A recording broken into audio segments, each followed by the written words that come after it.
Hey guys, Logan Solo here again with part 3 and the final part of my Action Comics in-depth analysis.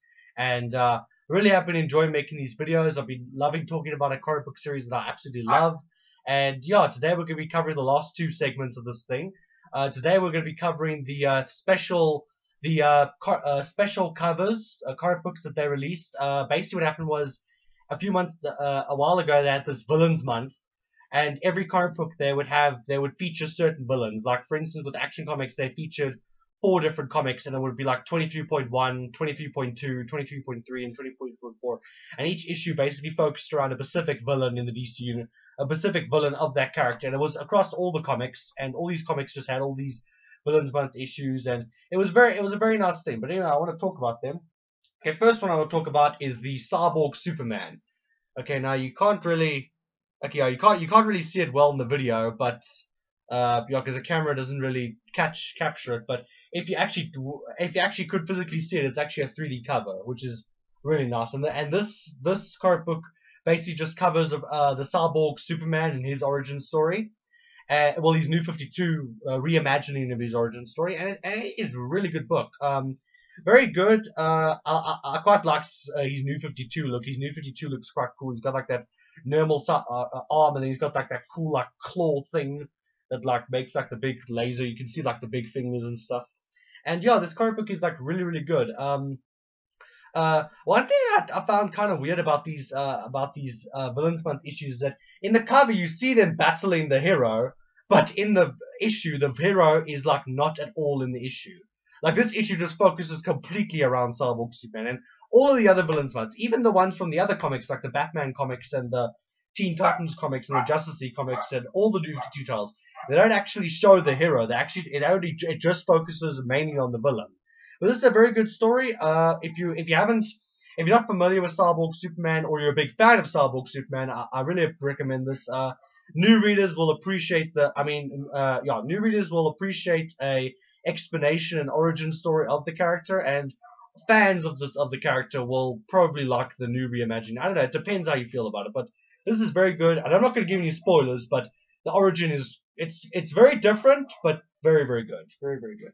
Then next one I want to talk about is Metallo. Now Metallo is basically the one villain where he has a kryptonite. He's a cyborg. He has a kryptonite heart. And whenever he fights Superman, his chest opens up and he shines the kryptonite, and then he beats Superman up. And this one basically goes to the origins of Metallo. By the way, that reminds me. This one I'll give probably a 4 out of 5. This one I'll probably give a 3 out of 5. It was okay. I don't know. I don't really like the New 52 origin story. I don't know, the origin story is fine, but I don't like his look. His look is really weird. I preferred it when, in the old comics, when he was like a Terminator, when he would look normal, then when you would punch him across the face, like the skin would come off, and then you would see the robotic part. And he was sort of like a Terminator. I kind of preferred the whole Terminator look to him.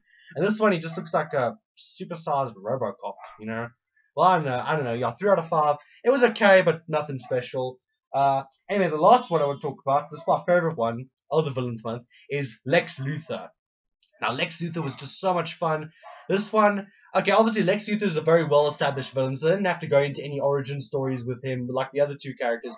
But with this one, it's basically just a day in the life of Lex Luthor. It takes place after that Annie Diggle series story arc that I told you guys about in the previous video, and it's basically Lex Luthor, and what does Lex Luthor do when he's not trying to kill Superman? And this issue basically explains what he does throughout his day, and it's a very good comic book, and I really am starting to enjoy and appreciate Lex Luthor a lot more.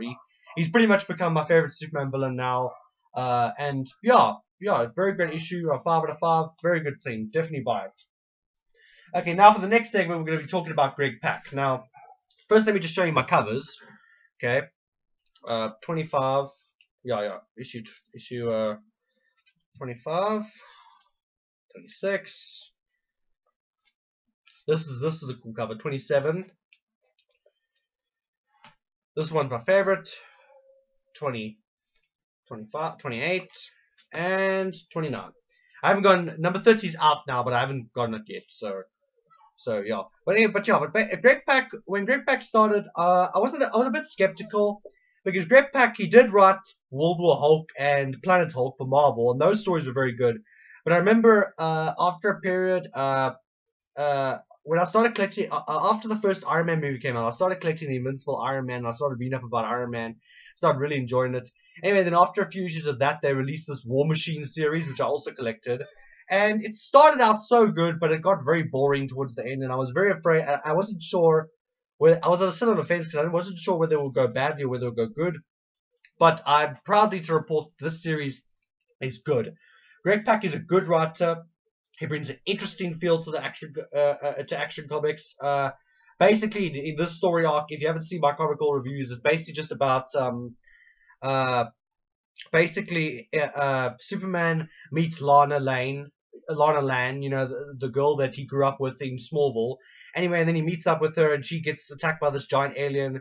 Superman fights it. He pretends, he makes it look like he threw it in the sun, but he actually didn't. He actually took it to the Fortress of Solitude, and he finds out that it transforms into this little alien child, and he tries to protect it. And then, yeah, it's this very complicated story, but it's very, very good. And I must say, Greg Pak is doing a very good job. If I had to grade everybody, Grant Morrison I give a 4 because he did a great job, but he just had the speed bumps every now and then. Scott Lobdell I give a 4.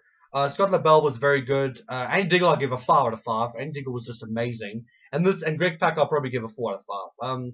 I think all of the Action Comics writers that have been brought in so far have all brought different takes on Superman and different things to the table. But if I had to choose one that to become a permanent writer, it would have been Andy Diggle. I mean, I would have been perfectly happy if Scott Lobdell or Greg Pak, if Scott Lobdell was the permanent writer, if Grant Morrison stayed with, and I'm happy with Greg Pak, but Andy Diggle was probably the best one.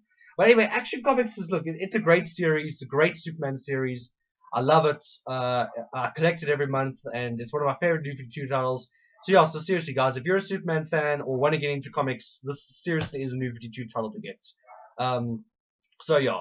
And but anyway, thanks for watching my video guys. Please like, share, comment, and subscribe, and yeah, I'll see you guys later.